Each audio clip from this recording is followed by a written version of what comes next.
Voilà, et retrouvez plus d'informations sur cette 31e édition du Salon du Tourisme en vous rendant sur notre site tntv.pf. On parle tourisme toujours, mais on change de cadre. Aux Marquises, le secteur se développe et notamment grâce au passage mensuel des navires de croisière. C'est le cas à Hivaoa où des centaines de touristes découvrent l'île et ses joyaux à chaque toucher du Paul Gauguin. Laure Philibert, Matayore.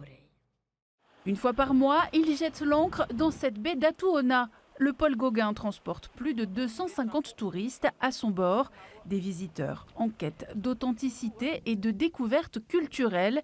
Les professionnels du tourisme leur réservent un accueil sur mesure. C'est quelque chose qui est très important au niveau du développement global pour la population. C'est surtout le moyen d'avoir un deuxième revenu. Parce que c'est vrai que jusqu'à présent, le premier revenu, c'est l'agriculture, ça ne change pas. Mais le tourisme est devenu le deuxième revenu. Donc ça permet de ramener un peu de beurre dans les épinards, quoi. Ce qui donne sa particularité à Hivaoa, c'est d'avoir vraiment le plus de tikis anciens qui sont encore sur les sites de nos tupuna.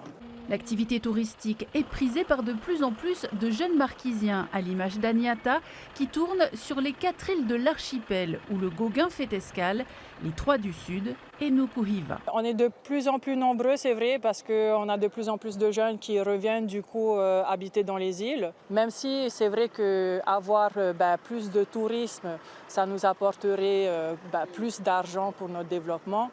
On n'est pas non plus du tout dans le but où on a envie de ressembler à une destination super touristique et donc d'avoir plein de touristes et d'être envahi par des touristes.